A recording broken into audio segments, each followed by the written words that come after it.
Hello and welcome to bakers Pathshala. तो आज से आपकी बेकिंग जर्नी स्टार्ट होती है हमारे साथ। Now people say that baking is a science. Now why they से सो? ऐसा इसलिए कहा जाता है क्योंकि बेकिंग में हम कुछ भी ऑल्टर नहीं कर सकते। जैसे हम अगर हमारे घर में इंडियन कुकिंग करते हैं और सब्जी में नमक कम हो तो हम उसे बढ़ा सकते हैं। हमारे पास बहुत से तरीके होते हैं मिर्ची को कम करने के या किसी और मसाले की घट-बढ़ को ठीक करने के लिए।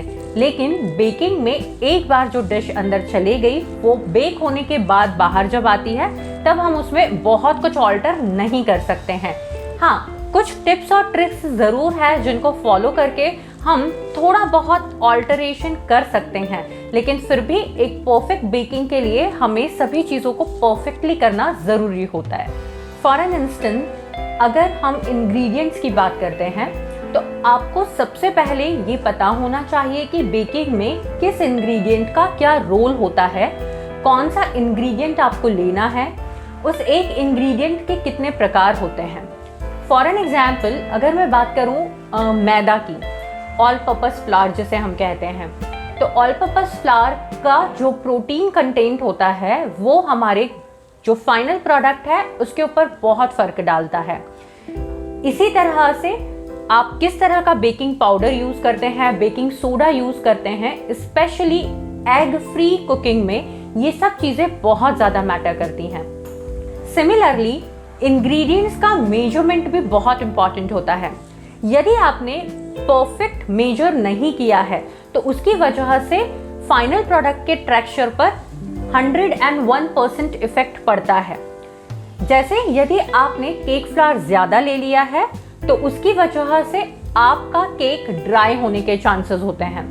अगर आपने बेकिंग सोडा या बेकिंग पाउडर ज्यादा ले लिया है तो आपके केक का फूलना तो निश्चित है, लेकिन जब आप उसे ओवन से बाहर निकालेंगे वो वापस से बैठ जाएगा।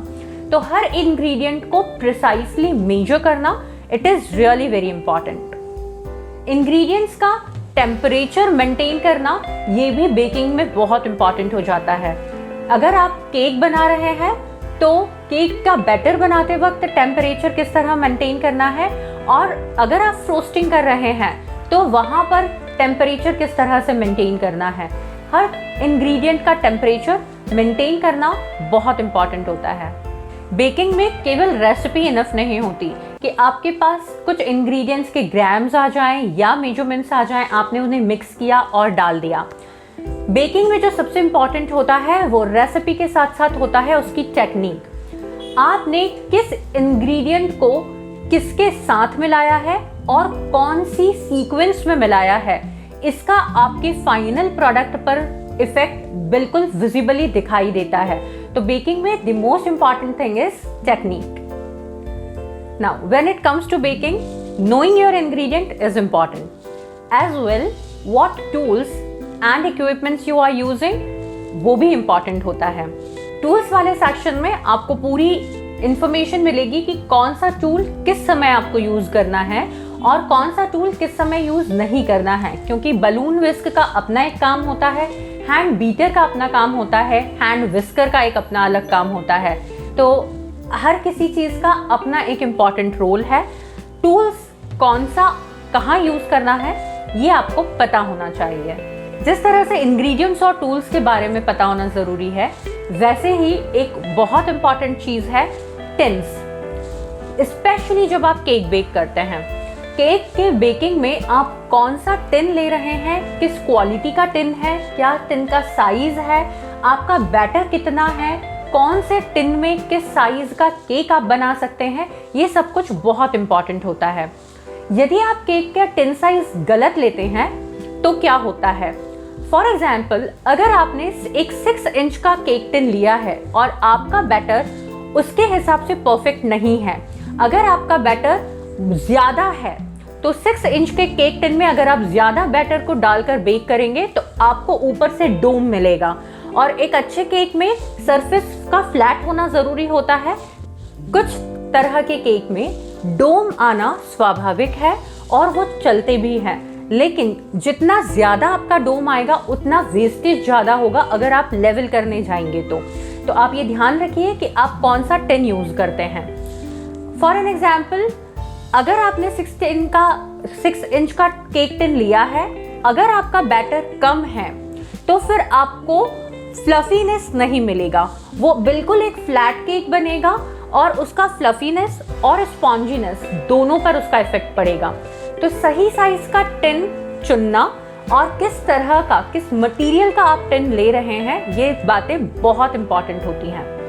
बेकिंग में एक और चीज़ जो आपको ध्यान रखनी है वो है जिस यूटेंसिल्स में आप बेक करेंगे। यदि आप ओटीजी में बेक करते हैं, माइक्रोवेव में बेक करते हैं या फिर कुकर में बेक करते हैं, कढ़ाई में बेक करते हैं या किसी भी तरह के तपेली में बेक करते हैं, इन सभी चीज़ों को आपको समझना बहुत ज़रूरी है। और इन सभी चीज़ों के साथ एक ही कॉमन फैक्टर होता है, टेम्परेचर। टेम्परेचर को यूनिफॉर्मली आपको मेंटेन करना होता है और किस टेम्परेचर पर कौन सी चीज़ बेक की जाती है और उसका क्या इफेक्ट आता है फाइनल प्रोडक्ट पर, ये भी आपको समझना होता है। यहाँ पर एक और इम्पॉर्टेंट चीज़ है समझने की कि हर किसी का अवन, कुकर, गैस का फ्लेम अलग होता है। आप अगर रेसिपी में पढ़ते हैं कि ये 180 डिग्री सेल्सियस पर जाएगा बेक होने के लिए, तो ये ज़रूरी नहीं है कि आपके अवन में या फिर आपके कुकर में भी वो सेम तरीके से जाए। ऐसा हो सकता है कि आपका अवन या आपका कुकर अलग तरह से फंक्शन करता हो।